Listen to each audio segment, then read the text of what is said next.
Hi everyone, and welcome to another episode of FLINT Talks. My name is Caitlin, and today we'll be doing something a little unique on the podcast. This month we had the amazing opportunity to record a live episode at the TUANZ Tech Users Summit, the FLINT session on how AI can accelerate your next career move.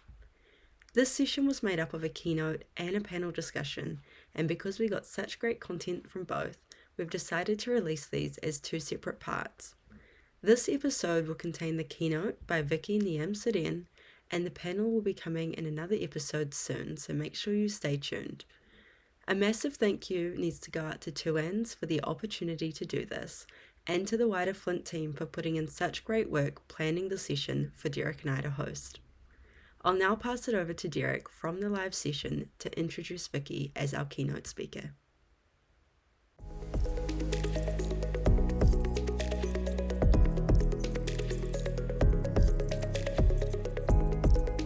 But last but not least, I want to introduce Vicky. And Vicky here is a pivotal leader in the intersection between technology and education. She is the co-founder of Empasoft University, an institute for software developers, cybersecurity, AI.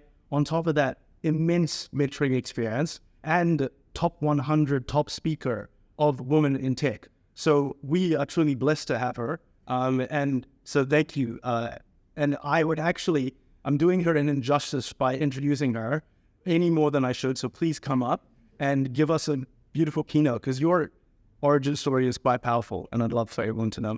So thank you. Good afternoon, everybody. Sorry, my English. Yeah, I will do some grammatical mistake, but don't worry, I can speak another 3 languages. 20 years ago, I was exactly like sitting you guys in the hall with well-experienced experts in the field, and they gave us the great speech and workshop with my friends. That time we were just wow. But after 20 years, in Mongolian government, Mongolian institution, all of the places, the kids who were sitting together in the hall, now we are running the country.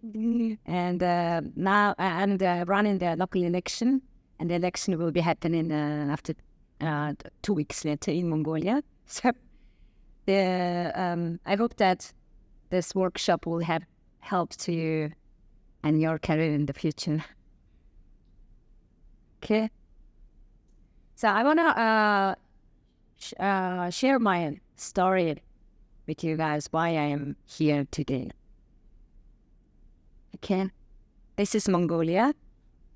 People think that Mongolia is like this. And many people ask me that you go to school by horse. Yeah, I used to go there 35 years ago. But not by horse, by camel. Please. Yeah, I was born in Gobi Desert. This is my hometown, very close to my hometown. Only 20 minutes driving from the village. You can see the scene like this. This is only the nicest weather, summer only. You cannot imagine how is the spring and the winter. Badly storming, sandstorming, snowstorming is happening there. So Mongolia is one of the coldest country. Ulaanbaatar is the second of the coldest capital in the world. So how I grown up and born there and to come here, the story might be interesting in that. So, this is like that. Okay. I was born in 42 years ago. That time, the life in Mongolia was not same as like today. We were then the conqueror of Russia, and our two big brothers, we call them neighbors, and China and Russia. But when I was born, we are then the conqueror of the Russia. And all those political system and economic is depending on Russia. And we have fuel and electricity, which belongs to Russians still now. And so when I was born, I think that the life is like this, equal. Everybody had the same salary. Everybody had the same equal right. And you cannot make more money than others. And you cannot upskill yourself than others. They're going to have many questions why But when I was born, I think that life is like this, supposed to be like this. And this is when I was 5 years old, I came to UB very first time, Ulaanbaatar capital city, from the Gobi village, very first time in my life to come to the capital city with my family and taking picture in the main square. So after that, every time come to the Ulaanbaatar, we took a picture there in front of the main square like this, like a memory, collective memory like that. And after 2 years, I went to the very first time in the summer camp alone, actually with friends, but separating from the parents the very first time. And after that one, only 1 year later, Mongolia is totally changed. Russia left because the Soviet Union had problem themselves that time. So all the Russian neighbors, Russian brothers, Russian sisters, Russian soldiers left Mongolia with all the know-how, knowledge, capacity, skill together. So what we have is empty industries, factories, the theater without audience, school without teachers. Because life was different. People need to bring the bread on the table. So in that time, same time, China opened the border for us, means that we are free for economy, but we don't know how to make money because everything was equal that time. And my father was a musical conductor in the theater, and my childhood life is being in the behind the skin of the theater. Every evening, concert is happening. I sit in there, sleeping there behind the orchestra. But my father's theater became empty because nobody come to theater to watch a concert. Instead, they go to China to buy the things and selling in Mongolia, selling in Russia. The good advantage of the people, they can speak fluent Russian. My parents' generation, they speak fluent Russian. But for my generation now, we started English. Everything starting Mongolian and English. So democratic, all those protests, things happened in Mongolia, and we had the very first president in our country. And the real election happened in our country. And the president and the first lady, those words, it's like a mantra to us to every morning, something is happening. It's too much. That's why I always told my grandma that I will marry to president. Why? I want to become a first lady of the country. But I don't know who is the first lady actually, because it's so fancy for us. Everything was new for us. And after that, 2 years later, the school and university all had tuition fee. Before then, it was free for everybody. And so the democracy is coming, the economic is changing, the people start charging money from each other. So even the university had a tuition fee. So my mom went to the master degree for the accountants of a national economic university with the very first tuition paid courses. So she left us, my brother and I, to the grandparents' home like this. We call it give. In English, it's yurt. And there's no any electricity inside. There's no any toilet inside. So we have to be there because nobody would take care of us when mom is going to city to study, right? And the real life started for my life. When I was small, my father loved and cherished me. Never let me do the home things like cleaning dishes, sweeping the floors, because I used to play piano. So he always said that don't break the fingers. Your fingers must be beautiful if you play piano. But after I come to the whole ghetto like this with my grandparents, I forgot about everything. There is no time to play piano. I need to take care of the camels together with my grandparents because we need the food to eat, milk to drink. So that 2 years of my life has changed everything. And it's like economy. Also, the education system has changed badly in Mongolia. before democratic things happened, we had no any brave to talk about Genghis Khan or any religious in front of the teachers.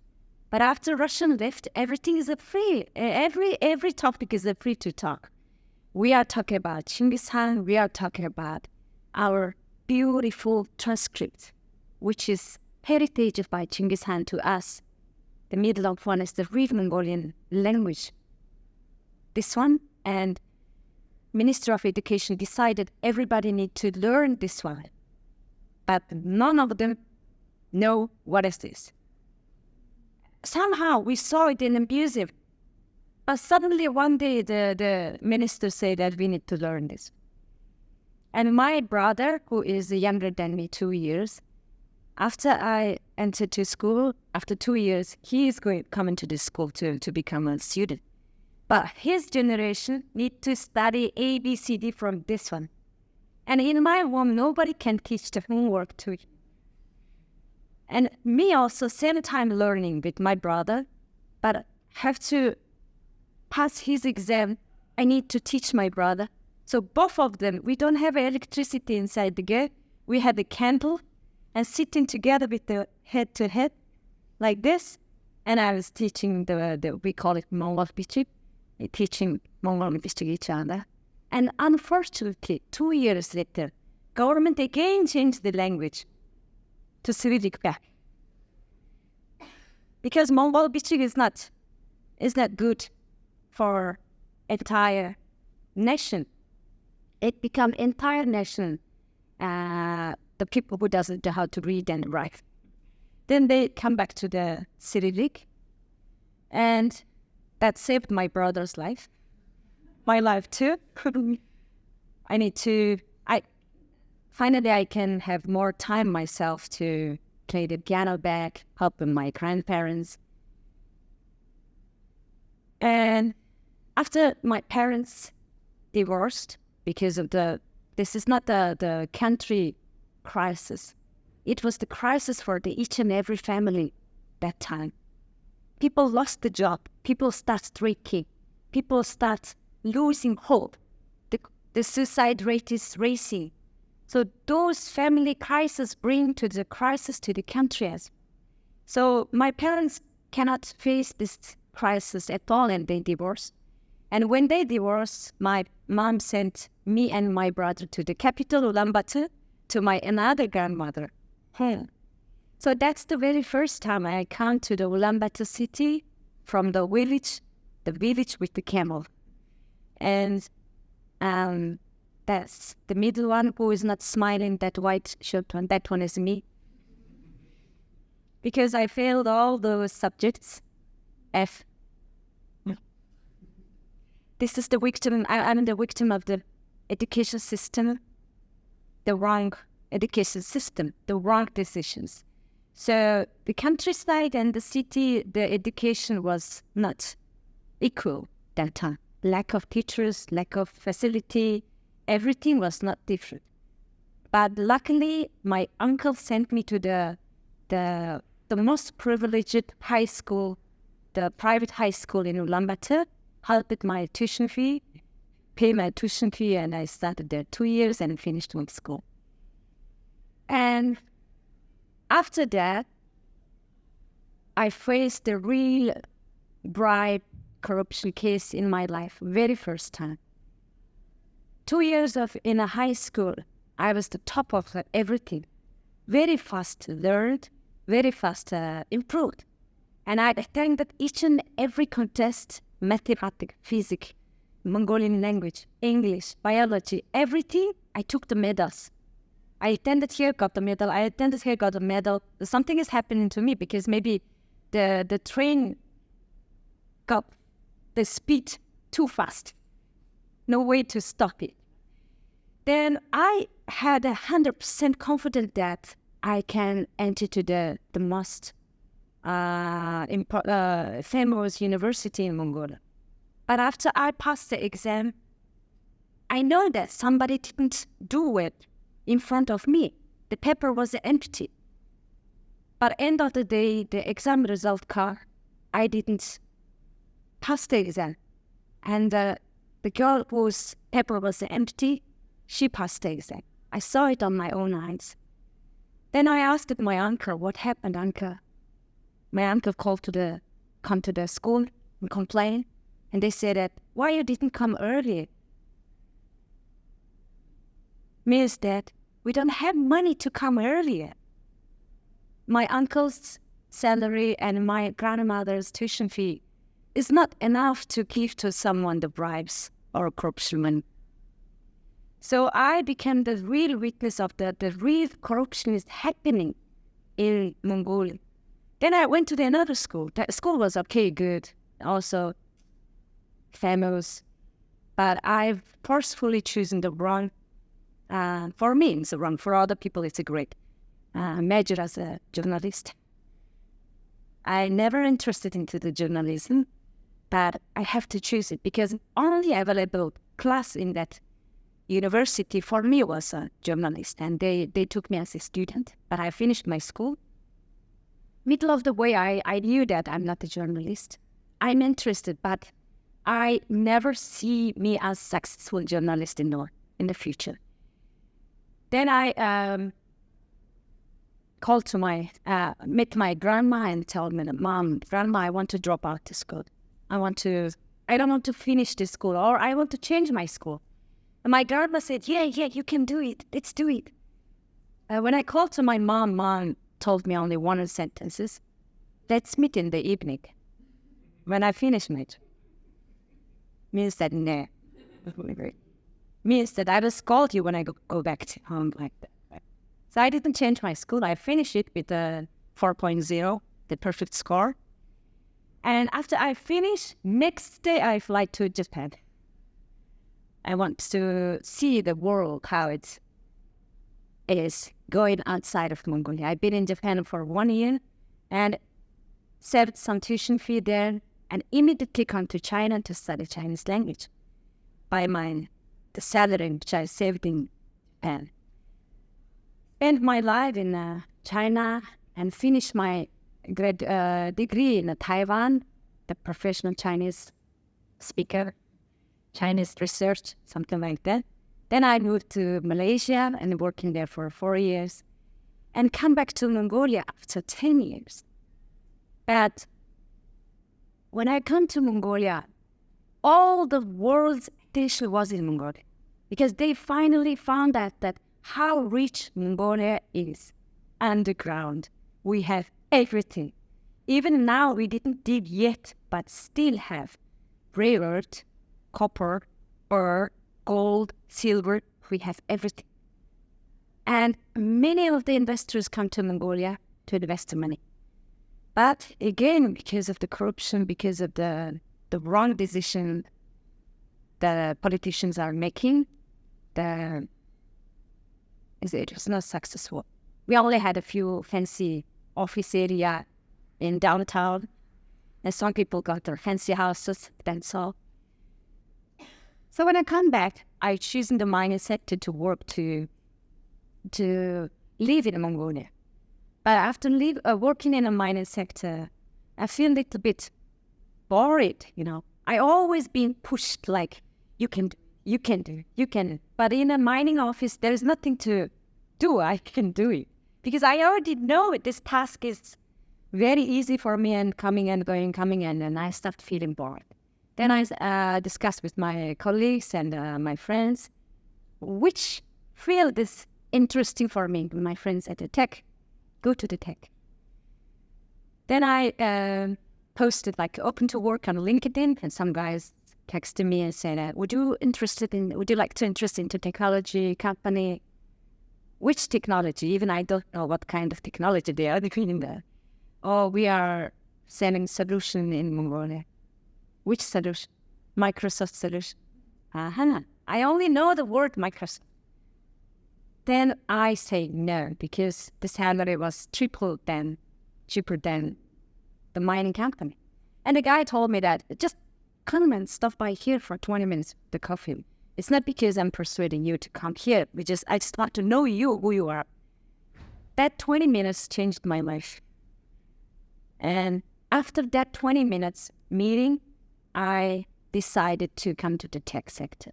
The reason is not because of the money I can earn. It's because of the things I can learn every day, continuously. Yeah, so I became the Microsoft lady. I start I'm good on sales. And I start selling the solutions, trainings, and exams. And after becoming 1 year after this, entering to a Microsoft company in Mongolia, which is called Empasoft, they put me to the position as a CEO after 1 year.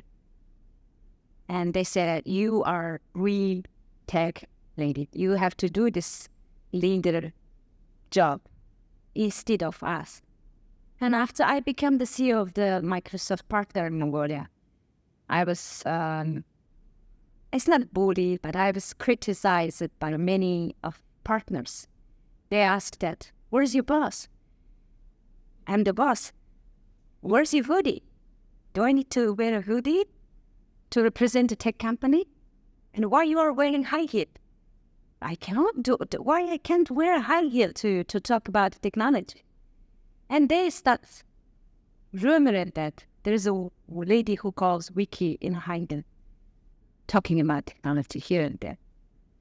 And I've been CEO on this company last 6 years continuously during the COVID time also. And the Empasoft was one of the very successful retail sales of Microsoft, VMware, Oracle, Red Hat in Mongolia during the COVID time. So when I was working as a CEO, I see that there are very few ladies are coming to upskilling, to be certified. And I wonder that why. Maybe the company don't want to invest to them, to waste the money, who will be having maternity leave very soon. Why need to invest to them? But it was wrong. It's not because of the money they're not coming. It's because of the attitude, because of the courage, because of the confidence they're not coming to study together with men. Then I created an NGO called Women in Science and Technology of Mongolia Association to collect gather the women who is already famous enough in Mongolia. Let them start talking about their real story. Made them role models for the young girls and women. And we became the chapter of the Women in Tech Global 2022. Then Mongolian women got awards from all over the world as like a cybersecurity, IT governance, auditing, IT auditing, in many parts. They start shining because we created the community there.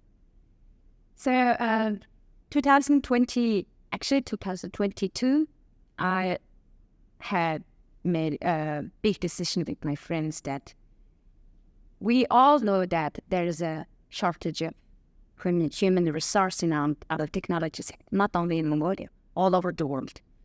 So we need to train our own people and hire them into our own company. So we founded a university called Empasoft. But in that time, many people told me that you are stupid enough. Why you are not collaborating with the old schools?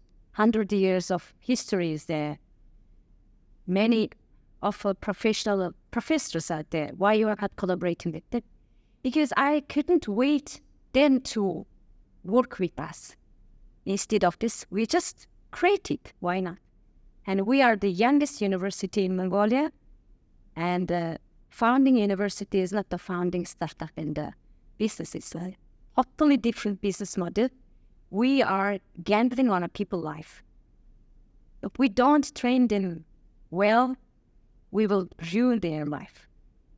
So we had a very long discussion about that, made a plan, knocked each and every people who has money in Mongolia, each and every.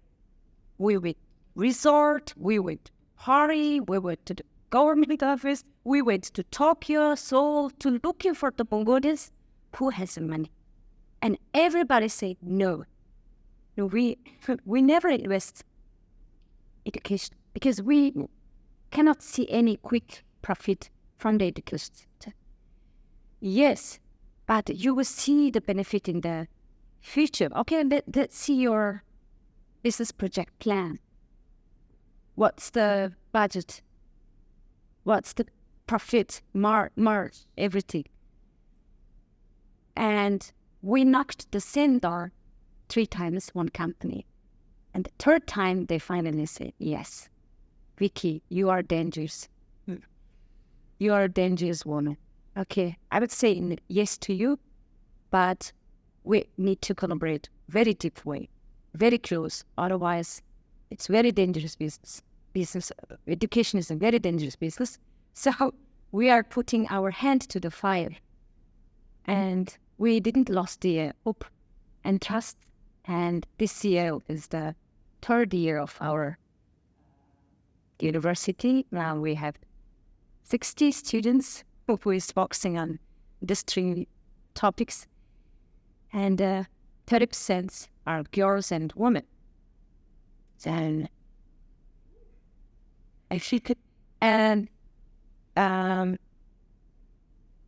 because that train is already speed up, never stopped. And I became the top 100 speaker of 2023 of Women in Tech. And the Social and Digital Inclusion Award in Paris. It will be going continuously in the future too. And what I wanted to tell is that never give up. And if you feel doubt, if you feel tired, if you feel not encouraged, just remember Vicky where she started.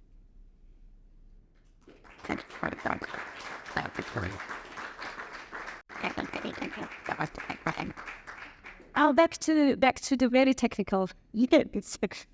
Mongolia is only 3.4 million population.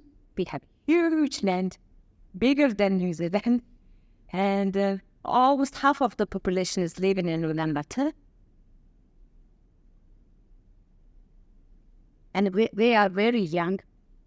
Most of my friends have 3 kids. And population is increasing very fast. So my friend partners, they created the large language model on Mongolian language. And this is the very unique case I wanted to share with you guys. And Mongolian language is really low source language. Except the Mongolian population, outside of Mongolia, maybe another 1 million people speaks this language, but still not enough. Means that we don't have enough data. And yeah, there are plenty of challenges we are facing. The most difficult one is the data. Newspapers, the website, Wikipedia, social media, all is in English, and you hardly can find information on the Mongolian language on the internet. And yeah, language diversity, economically, business efficiency. The Mongolian language is the worst one. Nobody wants to invest to this. Why we need to invest and implement this project, and where we can earn money, many investors thought. But also there's opportunities that are here, because yesterday when I was in AI Summit, the professor from Auckland University, he was mentioning exactly what I was thinking. What he is mentioning is that the Auckland University students want to have intern experience on the law source language, collecting data, testing the model, train it, so we can collaborate in the future in the Mongolian language. No need the future, now. It's already. So let us play out that platform, I said. And how this LLM created is that Volsoft company, in the beginning, they know that data is a treasure. So they created the bilingual dictionary with Mongolian language and start collecting vocabularies, words. And if the words are in the beginning, the platform was so funny.